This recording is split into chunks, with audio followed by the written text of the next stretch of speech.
There is an enormous amount of research on the subject of journaling. It's a simple practice you can do that may hold significant benefits for your mental and physical well-being. It's journaling. A recent study says journaling can ease those mental health challenges. Just a few minutes every day and just easy. Just write down 3 things you're grateful for. Honestly, it's pretty life-changing. From creativity to learning to memory to reframing the past to healing trauma to resolving relationships to strategizing and solving big problems. In this video, I'm going to share with you a really powerful model about how you can look at journaling, and then I'm going to give you some really basic, simple steps so that you can make journaling a more effective part of your life. Because if you're not journaling regularly, then you've kind of got mental and emotional cobwebs. There's an idea that journaling, even in the morning, is kind of like spiritual windshield wipers. It just kind of cleans things up. And if you're not regularly getting those things out, then your mind is a lot more mucked up and muddled than you think. But also, if you're not regularly using your journal, you're actually missing out on a lot of creativity and a lot of what would be called subconscious breakthroughs. Also, you're missing out on an amazing tool for what would be called emotional regulation, where you can heal your past, where you can resolve issues quickly, where you can become essentially emotionally agile or anti-fragile. By the way, my name is Dr. Benjamin Hardy. I have a PhD in what's called organizational psychology. I've written many books, including Be Your Future Self Now, which is a breakdown of all of the research on future self. I've also written 10X is Easier Than 2X, my third book with Dan Sullivan. I've written many other books, but more importantly, honestly, I've been journaling for about 15 years, and I've filled out probably well over 100 journals, and journaling was one of the most powerful things I did to change my life. I was actually serving a mission for my church doing missionary and humanitarian service,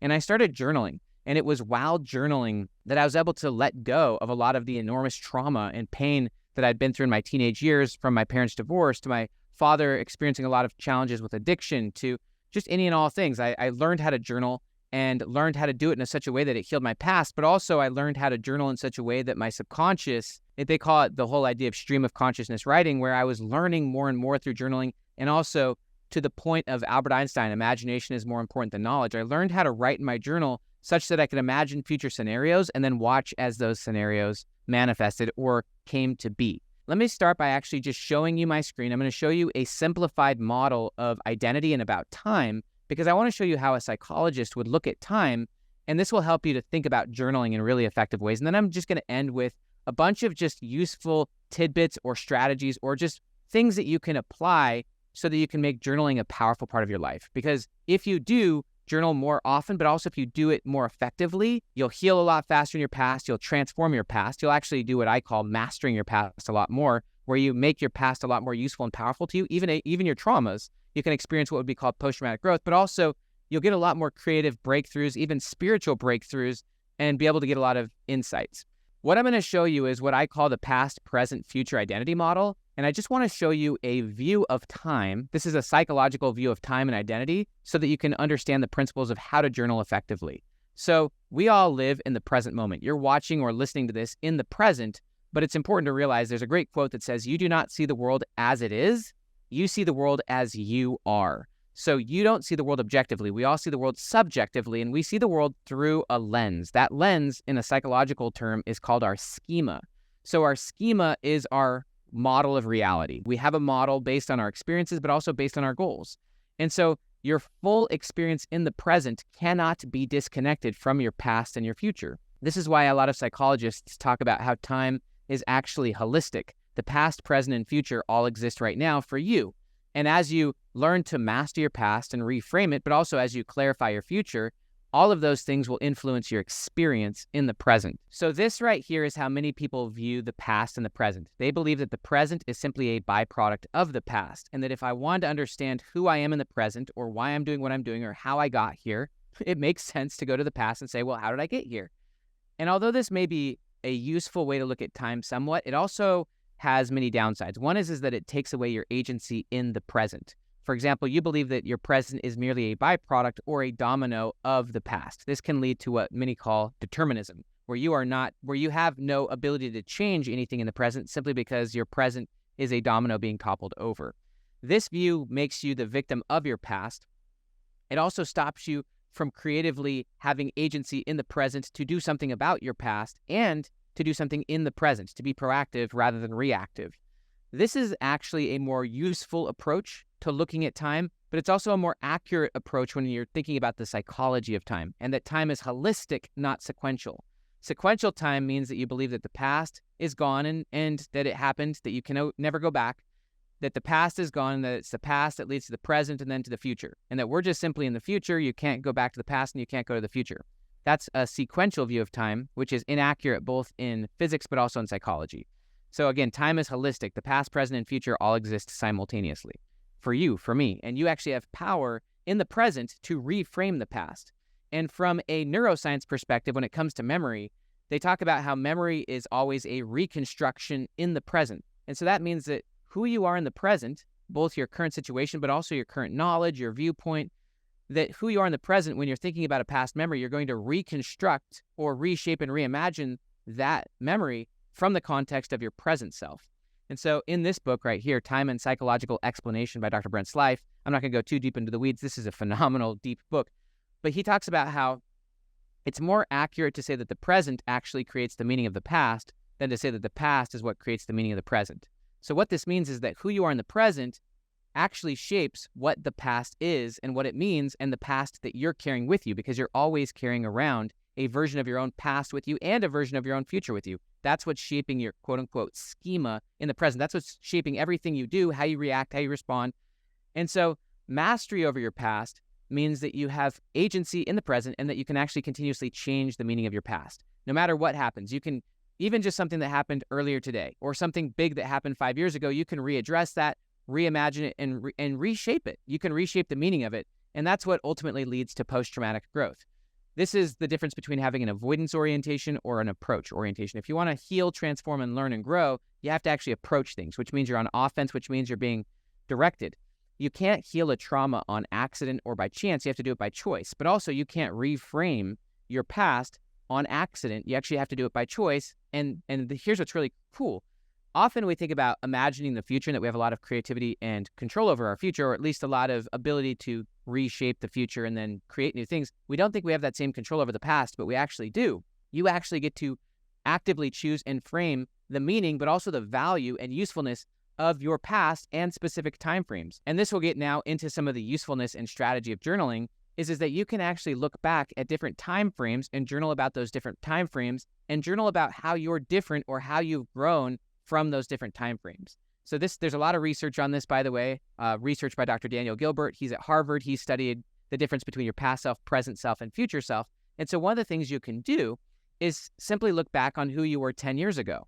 Just pick a date, whatever date you're watching or hearing this, and then go back 10 years and just simply write down all the ways in which you're different from who you were. So in this case, I'm filming this video in August of 2023. So I could go back to August of 2013 and I could think about where I was and also who I was. And if I can get some information on what my life was like, I know, for example, that I was living in my in-laws' basement and that I'd just been rejected to grad schools. I had no kids, right? Now I have 6 kids. I'm an entrepreneur. I didn't know I wanted to be an entrepreneur. I thought I was going to be a professor back then. But even your habits, your belief systems. And so it's really powerful to, one very useful tool for mastering your past is simply to recognize and acknowledge and appreciate how different you are from your past self. And so you can do that at different time frames. You can simply say, how am I different from who I was 10 years ago? And then just simply write down all those ways. One very useful, simple technique is just by simply writing bullet points. We all can journal in our own ways. I actually prefer just writing with a pen and a pad.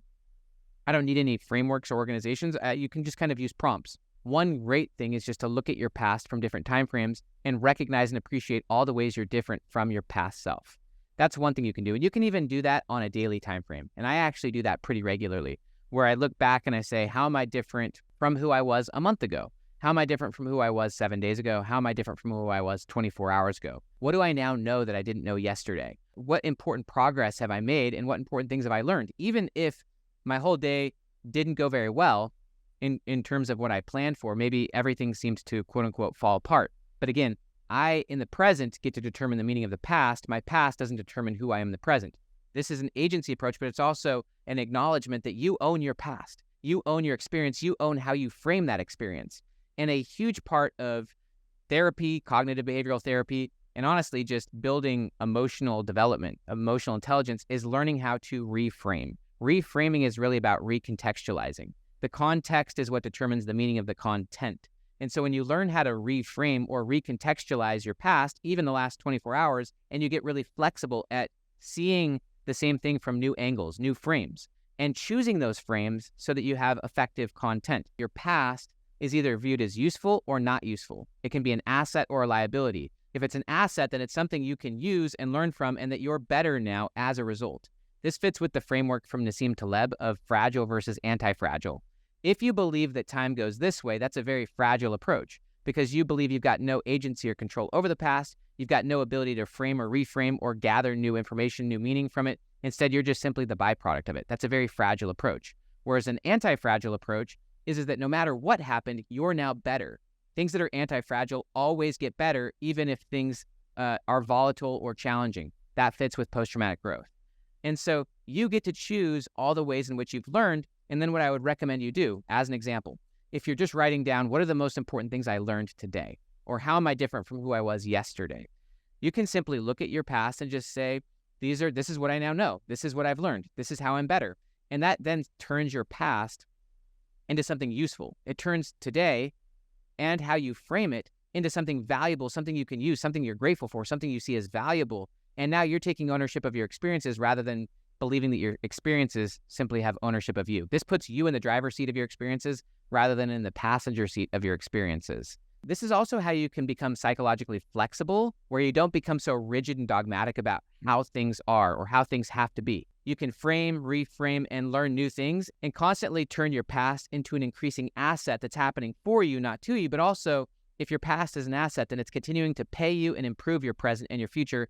And so you're really grateful for it. So with this insight in mind, I'll share with you a few principles for journaling, and then I will go to the future and how you can use journaling to get really connected to your future self, to get your future self vivid. And there's a lot of research about future self. And then ultimately how you can use your future self to filter and help you make really powerful decisions in the present so that you can raise your standards, achieve your goals a lot faster, but just a little bit more on the past. So a few key insights are this. First off, it's useful to not need to journal for very long. I like the book Essentialism by Greg McKeown and how he started out just journaling for like no more than 5 minutes. I think that that's a really good place to start, is just journal maybe with one question. I actually think it's great to journal at the end of every day. There's a lot of research that shows that rather than inputting at the end of the day, and also this connects with inputting at the beginning of the day, rather than inputting, which is what happens when you're watching content or scrolling or like watching social media. If you're staring at your phone and you're putting information into your head, that's inputting. So rather than inputting at the end of the day, it's actually better to output.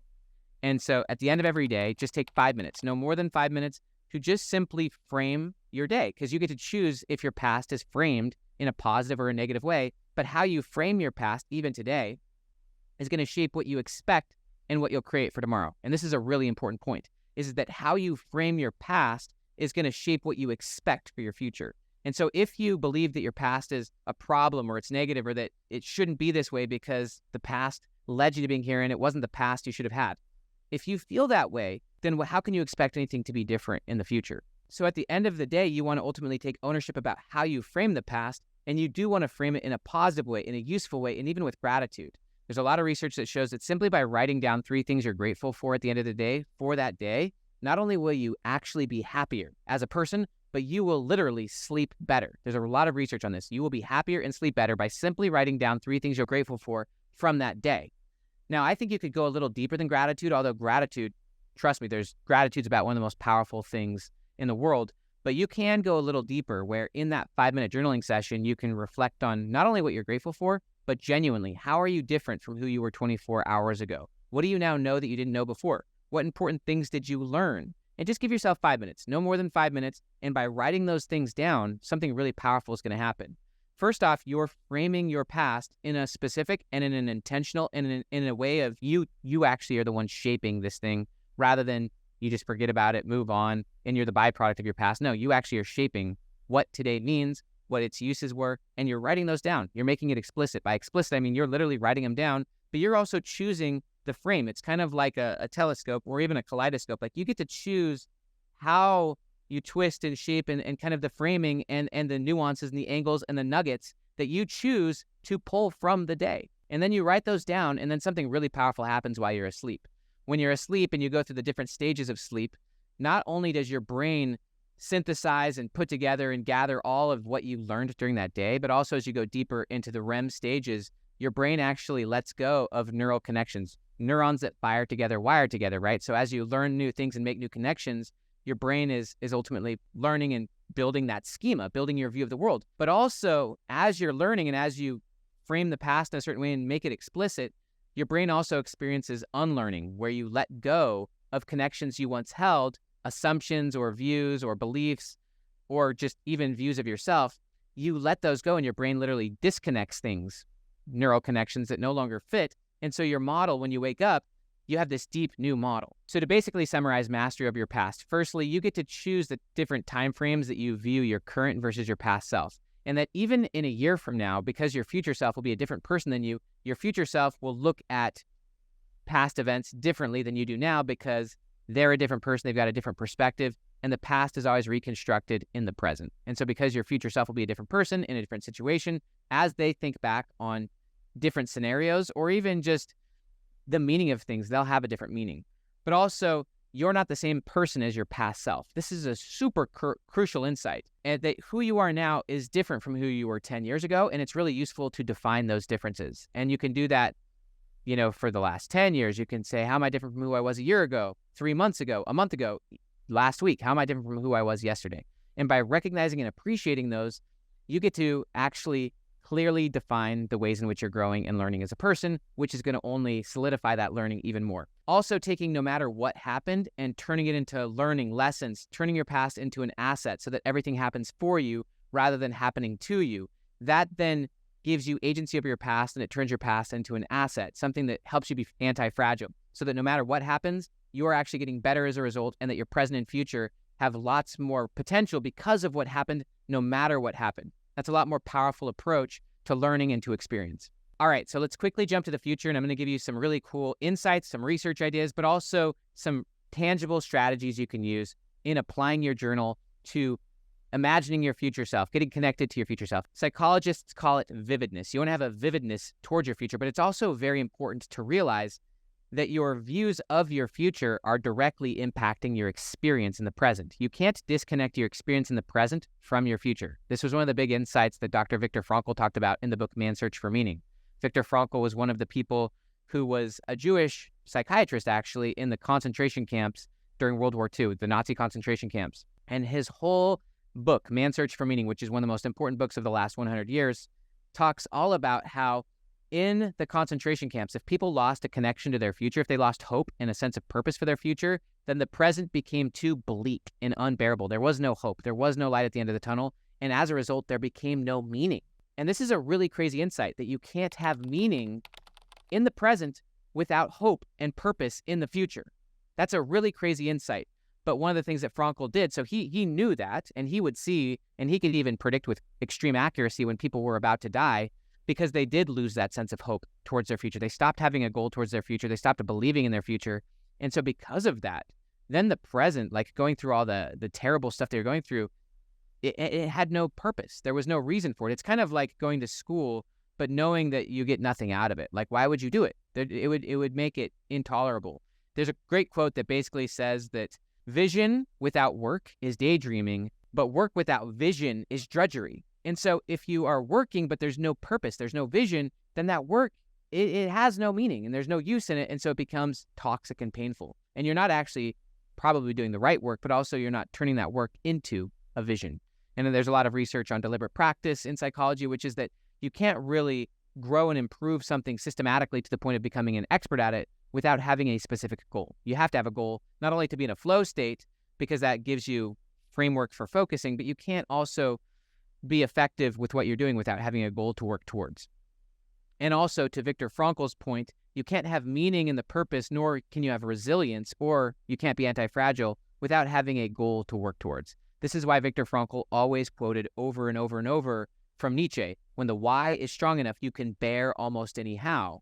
And so what he meant is that when you have a goal or a purpose to fulfill in your future, then you can bear almost anything and even find joy and meaning in the present.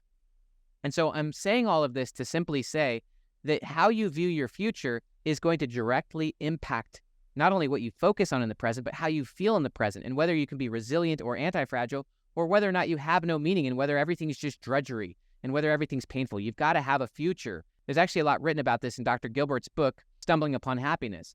Human beings are very unique to other animals and plants and other species because we can imagine infinite futures, and that those futures ultimately we can have hope, deep hope, and commitment towards those futures, and we can also make choices about which futures we choose. There's a lot of research on this. It's actually called prospection, and it's really one of the most unique aspects of what makes human beings intelligent, is that we're intelligent in that we can be intentional and we can use goals to ultimately make big plans. You can't, for example, fly to the moon without the goal to do so, but that goal shapes a lot of innovation and process. You can't build a house on accident. You don't just randomly stumble upon a house. You have the goal and the blueprint, which is more of the mental creation that precedes the physical creation. So now back to this model, and then I'll just give you a couple powerful insights on how to get connected to your future self, how to make it vivid, how to make it powerful, and how to journal on a daily basis in such a way that you can transform your life and ultimately shift to the identity of your future self and have much more powerful and effective days.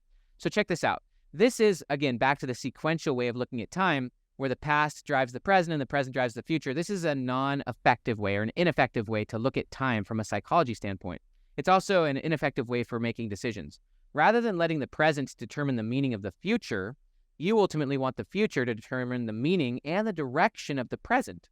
So if you really look at it this way, this is really powerful. Rather than time flowing forward, a powerful approach is actually that time can operate backwards. Rather than having the past drive the present and the present to drive the future, which is the typical approach, which is the sequential approach, a nonlinear and more powerful and more useful approach is to first off imagine your future self. Imagination is more important than knowledge. Dr. Gilbert and others say that we don't know our future selves simply because we don't think about it. You ultimately want to go from thinking to feeling to knowing. Thinking is about imagining your future self, getting it vivid, using what Hal Hershfield talks about in his book.